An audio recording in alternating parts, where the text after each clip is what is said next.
Last but not least, James Armstrong is the Regional Sales Manager for IMB, a silver supporter for our chamber. IMB was established in 1880 as the Illawarra Mutual Building Society and is headquartered in Wollongong.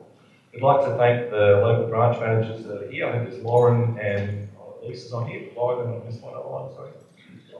Josh, that's right. You don't look anything like a Lisa, I assure you. And joining us this morning. IMB is a bank with total assets of over $6 billion and a profit of over $30 million per annum, which I'm sure everyone in this room is aspiring to. James will share with us today some insights on how IMB has been bringing banking back into the community. Please welcome James. All right. So first of all, I would like to thank the Chamber for giving us an opportunity to chat today. When you start a speech, they tell you to start with a joke. There aren't many jokes you can tell about bankers in polite society, so we won't. But it did get me thinking. Over the last couple of years, banks and bankers have done some things that as an industry we probably shouldn't be very proud of. But it is important that we remember that banks play an important part in our lives. When we look at countries where the banks have gone bad, so we look at, Ireland or Greece, or more recently Lebanon, when things go really badly and when the banks are not trusted and there is a run on the banks, the effect that has to day-to-day society is really important. So the purpose of today's conversation is to recognise, there's some things that banks need to do better, but also recognise that there's an opportunity for hope. So hopefully when you walk away from here today, you'll have a little bit more faith in the finance institutions. All right, so we're going back a long time to when the bank manager was trusted. Okay. A long time ago, there was a bank on every corner, and more impressively, there was a banker in every chair. So we know we go into banks now and there's cabinets, lines of tellers counters, and then someone scurries out from somewhere in the bank. But a long time ago, banks were everywhere, and banks had multiple branches everywhere. What was also really important, though, was the bank knew you and you knew the bank. And I think that is what people talk about when they say, years ago I would talk to the bank manager and a deal was done on a handshake. And it wasn't so simply that a deal was done on a handshake. A deal was done on a handshake because you banked with them for 20 years and they knew you and they understood you, so it was an extension of the conversation. But there were lots of competitors, and it did mean the decisions were made locally. And I think a lot of the competition with banks did mean that service became a differentiator. So banks were more keen to do your business because there were more choices where people had to go, and moving banks was a little bit easier. Banks are regulated now, but over the years and in certain countries and at certain times there's been a lot more regulation. And that regulation truly meant that service became a differentiator. And it was a much smaller product suite. You go into David Jones now and they try and sell you a credit card, and you go into a bank and they're trying to sell you insurance. Years ago that didn't happen. People specialised in what they did, and you knew where you were going and what you were going to be supported with. So what happened? I think it's important to note that a lot of the changes that have happened in banking have not all been bad. We talked about mobile phones now, and they are ubiquitous, but people use them for their banking. That concept here in Australia provides us with convenience, but in certain third world countries, banking is done on an app. There are banks and there are individuals, but in remote communities, people do their banking on an app. That was unheard of when people talk about passports. People forget that 30, 40 years ago, if you had a passport, it was updated twice a year, and you left that book there and you came back. Customers don't want that, and rightly so. So the first thing that started to happen with banks, because there was one on every corner, was there was an element of centralisation. That provided economies of scale, and so centralisation in the beginning didn't make sense. There's a phrase in banking that we call time to yes. So that is effectively when you come in and apply for a product, how quickly can we get a yes for you? That has been sped up over time with computerisation. And again, computerisation meant that you could save time, you could be more productive, you could be faster, but it was the first time that computers started to make decisions in this equation. So previously people had made decisions, and now suddenly we were getting a computer involved because it was going to be quicker. We've started to see deregulation of the banking industries over lots of countries, but particularly in Australia, we've also seen privatisation. So we don't have a government that owns a bank anymore. And that tends to come up perennially as a problem when we look at the interest rates and the movements by the Reserve Bank. We don't have time to explain how interest rates set by a Reserve Bank flow through interest rates to a bank, but the very, very simple concept behind this is that the Reserve Bank sets the overnight market rate. So that is the rate that banks charge between each other when they lend money to each other. Banks get money from a number of other sources now as well. So believe me, I'm not here to defend the banks with the rates and where they move, but customers need to understand that the rates move independently now because people are getting funding in lots of other sources. And I think some of these things have happened and these have not been explained to customers. So if we're told, right, we're going to privatise or we're going to deregulate and give you more choice, there are some flow-ons from that.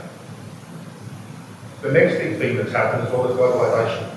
So there's a lot of talk of coronavirus at the moment. When SARS happened a number of years ago, there was an impact in Australia, but universities are now being impacted by the coronavirus because one of our largest products that we sell as a country is education, and one of our largest markets can't get here. Those sorts of things didn't happen as much so long ago. And then personally, the thing I think that's changed the most is we've created the too big to fail culture. If you're not familiar with the phrase, it's ostensibly the belief now that, particularly in Australia where we have 4 banks, they are so large that if something goes wrong, there isn't another bank to buy them out. So years ago when there were smaller banks and something happened, a slightly larger bank would pick them up and potentially things would be okay. We're at a point now where if one of the big 4 fails, we would expect the government to bail them out because there isn't anybody else that can do that. We've seen that happen in the UK, and we've seen that happen in Ireland, and we've seen that happen in parts of Europe. These things have changed the way people bank, but have also changed what banking means. Okay. The puns don't get any better, right? So, specifically in Australia and Australian banks during the GFC were largely unscathed, particularly when compared to other countries. There was some nominal exposure to NAB with a bank called Clydesdale, but overseas we saw large institutions close, large stores close, things that were considered the fabric of society went the way of dodo. That didn't happen here, but we had other problems. It's a little hard to remember now, but the main thing that started the Royal Commission was talk about financial planning scandals. The fact that banks were selling products to people and they didn't truly understand the products that they were buying. People had insurances that they thought would protect them, but they didn't. And it wasn't necessarily so much those issues because lots of times the cases that were coming out were individual cases of individual people.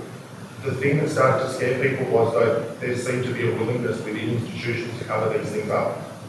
And that lack of trust in a complex product is a big problem. A lot of what we do is very complex. In lots of other parts of life, we trust people. We need to trust doctors because they have expertise, and we don't sit there and go, well, I'll go and see what someone else says and I'll come back to you. But they have an element of trust. We need to restore that within banking. But it got worse.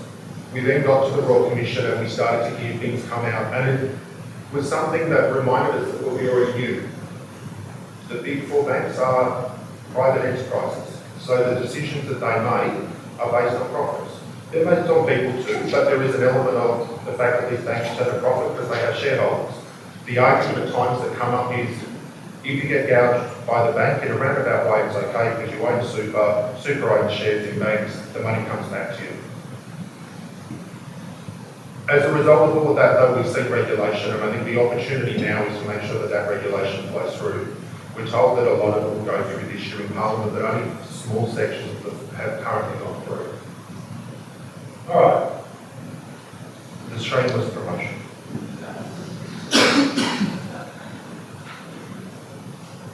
All right. So IMB is part of what is known as the Customer Owned Banking Association, or COBA. There's 3 or 4 groups like that. There is also SAM, so the Small Australians Mutual. There's a number of credit union ones as well, but effectively they are associations that have got together and said, you have an alternative. There are dozens and dozens of small banks, CUA, Teachers Mutual, Greater Bank, Heritage Bank, that are all customer-owned. The model is different in that, not dissimilar to a not-for-profit. The profits that we generate go back into our business, go back into lower products, go back into opening branches, go back into the community foundations that these banks run. They are smaller, but they are profitable. And they are profitable because they follow all the same regulations that the big banks have to follow, but they don't have the same scale. A brief history of IMB, as you've already heard, we've been around since 1880. So we're 140 years old this year. We did start in the Illawarra, and we're very proud of our heritage. We became a bank in 2016, moving away from the building society tag that we had for a long time, ironically because we thought it would make people trust us more.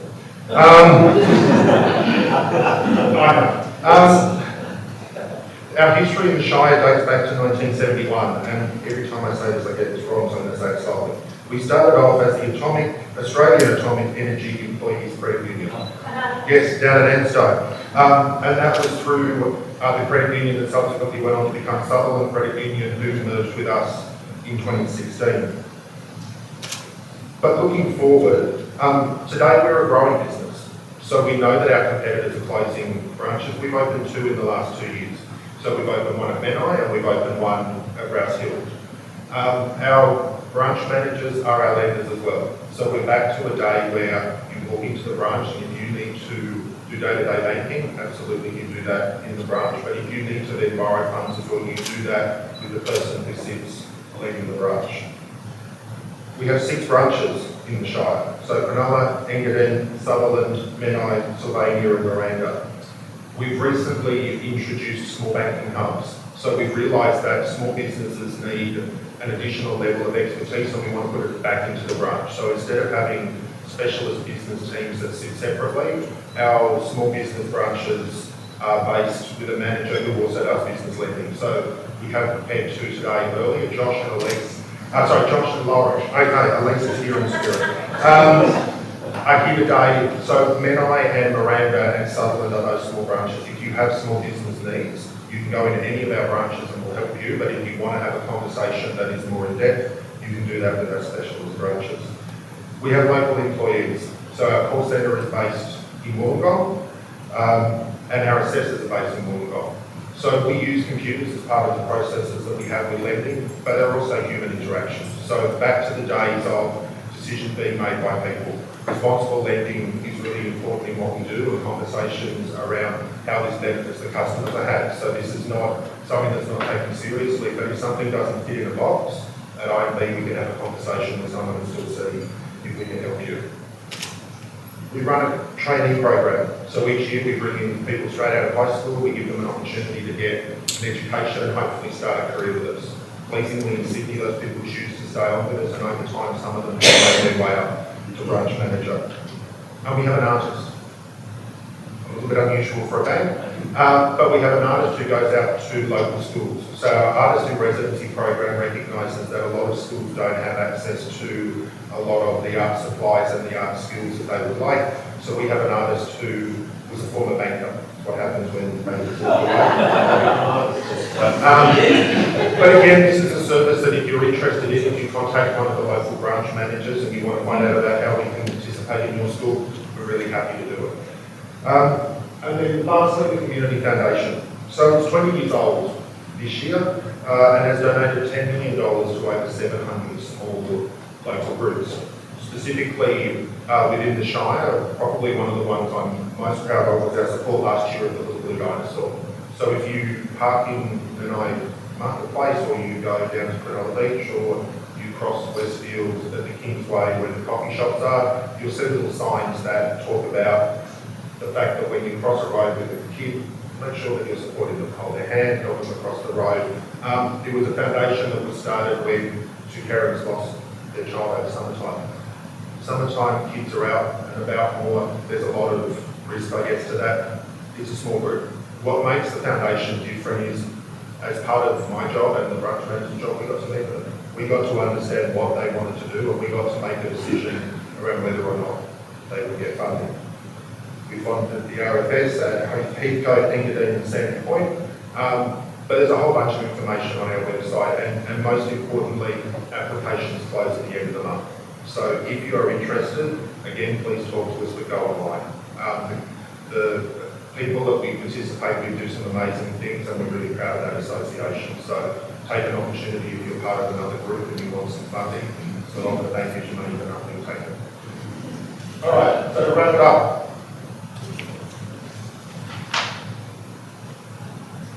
The age-old question. This is not a pitch to say that everyone should move to IMB tomorrow morning. It would be a good idea, but it's not a pitch. Sit down with your existing bank and have a conversation. You should talk to your bank anytime your situation changes, because the products that you picked up when you first got them were correct at that time. If you have gotten divorced or gotten married or had kids or bought a house or sold a house, chances are the products that you were sold at that time are not right now. People tend to have banking products for a long time because they're really hard to move. In part, banks rely on that, but if you want a better deal, you need to go back and challenge your existing bank as well. Okay. The other thing that's really important is moving your banking together. So again, this is not a pitch for trying to move everything to IMB, but it's about recognising if all of your banking sits together, it makes life easier.